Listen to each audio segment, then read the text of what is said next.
KaraokeBooks. A Tale of Two Cities. Written by Charles Dickens. Audiobook.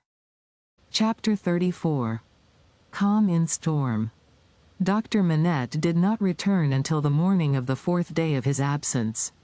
So much of what had happened in that dreadful time as could be kept from the knowledge of Lucy was so well concealed from her, that not until long afterwards, when France and she were far apart, did she know that 1,100 defenseless prisoners of both sexes and all ages had been killed by the populace, that 4 days and nights had been darkened by this deed of horror, and that the air around her had been tainted by the slain.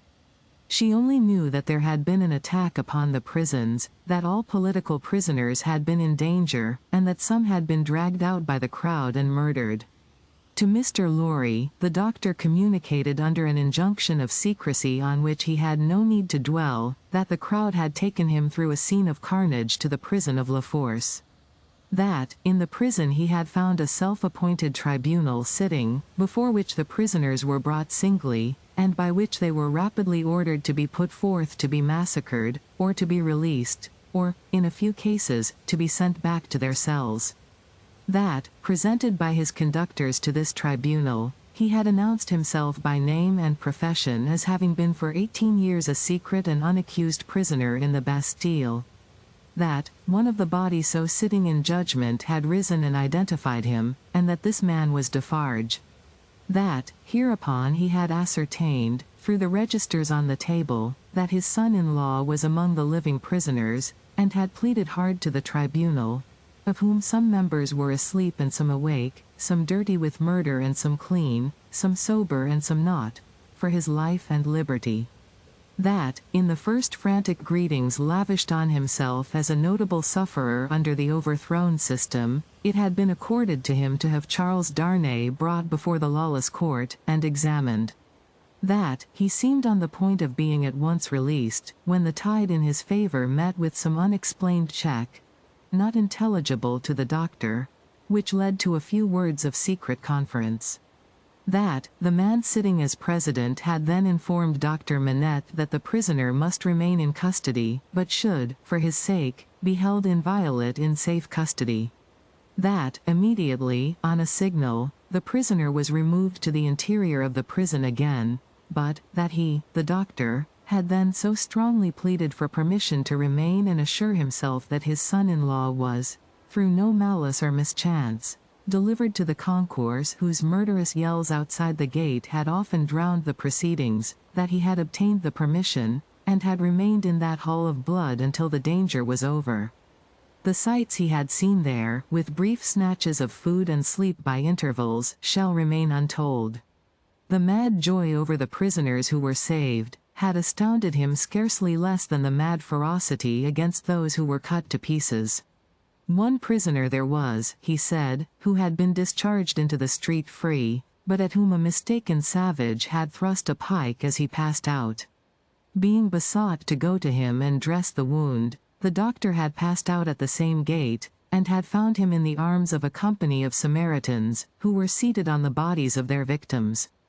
With an inconsistency as monstrous as anything in this awful nightmare, they had helped the healer, and tended the wounded man with the gentlest solicitude, had made a litter for him and escorted him carefully from the spot, had then caught up their weapons and plunged anew into a butchery so dreadful, that the doctor had covered his eyes with his hands, and swooned away in the midst of it.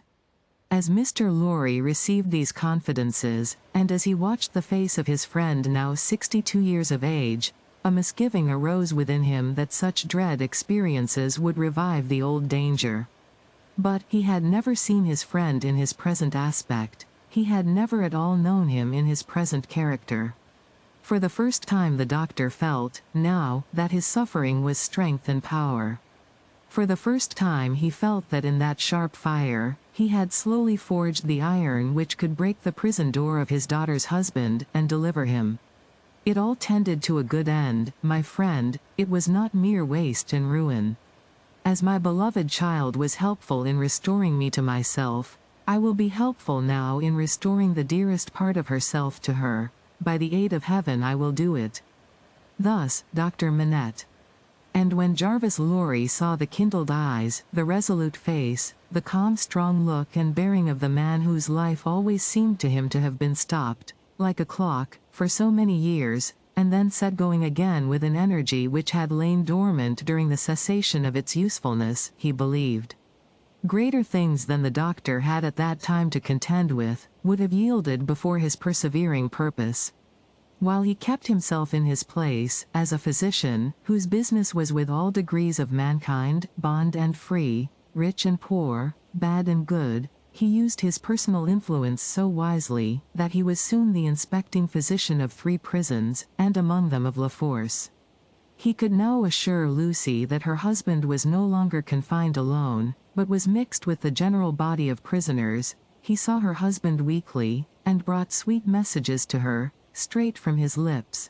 Sometimes her husband himself sent a letter to her, though never by the doctor's hand, but she was not permitted to write to him, for, among the many wild suspicions of plots in the prisons, the wildest of all pointed at emigrants who were known to have made friends or permanent connections abroad. This new life of the doctor's was an anxious life, no doubt. Still, the sagacious Mr. Lorry saw that there was a new sustaining pride in it. Nothing unbecoming tinged the pride, it was a natural and worthy one, but he observed it as a curiosity. The doctor knew that up to that time, his imprisonment had been associated in the minds of his daughter and his friend, with his personal affliction, deprivation, and weakness. Now that this was changed, and he knew himself to be invested through that old trial with forces to which they both looked for Charles's ultimate safety and deliverance, he became so far exalted by the change, that he took the lead and direction, and required them as the weak, to trust to him as the strong. The preceding relative positions of himself and Lucy were reversed, yet only as the liveliest gratitude and affection could reverse them, for he could have had no pride but in rendering some service to her who had rendered so much to him. All curious to see, thought Mr. Lorry, in his amiably shrewd way, but all natural and right. So, take the lead, my dear friend, and keep it, it couldn't be in better hands. But, though the doctor tried hard, and never ceased trying, to get Charles Darnay set at liberty, or at least to get him brought to trial, the public current of the time set too strong and fast for him. The new era began, the king was tried, doomed, and beheaded. The Republic of Liberty, Equality, Fraternity, or Death, declared for victory or death against the world in arms. The black flag waved night and day from the great towers of Notre Dame.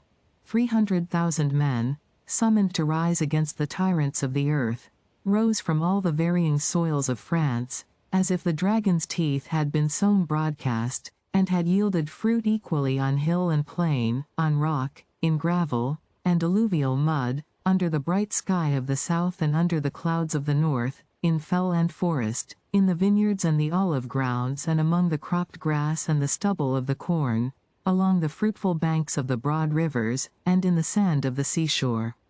What private solicitude could rear itself against the deluge of the year one of liberty, the deluge rising from below, not falling from above, and with the windows of heaven shut, not opened? There was no pause, no pity, no peace, no interval of relenting rest, no measurement of time. Though days and nights circled as regularly as when time was young, and the evening and morning were the first day, other count of time there was none. Hold of it was lost in the raging fever of a nation, as it is in the fever of one patient. Now, breaking the unnatural silence of a whole city, the executioner showed the people the head of the king, and now, it seemed almost in the same breath, the head of his fair wife which had had 8 weary months of imprisoned widowhood and misery, to turn it grey. And yet, observing the strange law of contradiction which obtains in all such cases, the time was long, while it flamed by so fast. A revolutionary tribunal in the capital, and 40 or 50,000 revolutionary committees all over the land, a law of the suspected, which struck away all security for liberty or life, and delivered over any good and innocent person to any bad and guilty one. Prisons gorged with people who had committed no offense, and could obtain no hearing. These things became the established order and nature of appointed things, and seemed to be ancient usage before they were many weeks old. Above all, one hideous figure grew as familiar as if it had been before the general gaze from the foundations of the world, the figure of the sharp female called La Guillotine. It was the popular theme for jests, it was the best cure for headache, it infallibly prevented the hair from turning gray, it imparted a peculiar delicacy to the complexion, it was the national razor which shaved close. Who kissed La Guillotine, looked through the little window and sneezed into the sack. It was the sign of the regeneration of the human race. It superseded the cross. Models of it were worn on breasts from which the cross was discarded, and it was bowed down to and believed in where the cross was denied. It sheared off heads so many, that it, and the ground it most polluted, were a rotten red. It was taken to pieces, like a toy puzzle for a young devil, and was put together again when the occasion wanted it. It hushed the eloquent, struck down the powerful, abolished the beautiful and good. 22 friends of high public mark, 21 living and 1 dead, it had lopped the heads off, in one morning, in as many minutes. The name of the strong man of old Scripture had descended to the chief functionary who worked it, but, so armed, he was stronger than his namesake, and blinder, and tore away the gates of God's own temple every day. Among these terrors, and the brood belonging to them, the doctor walked with a steady head, confident in his power, cautiously persistent in his end, never doubting that he would save Lucy's husband at last.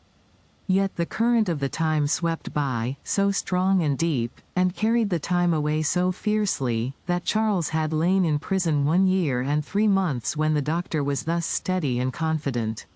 So much more wicked and distracted had the revolution grown in that December month, that the rivers of the South were encumbered with the bodies of the violently drowned by night, and prisoners were shot in lines and squares under the southern wintry sun. Still, the doctor walked among the terrors with a steady head.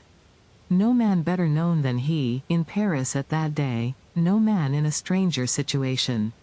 Silent, humane, indispensable in hospital and prison, using his art equally among assassins and victims, he was a man apart. In the exercise of his skill, the appearance and the story of the Bastille captive removed him from all other men.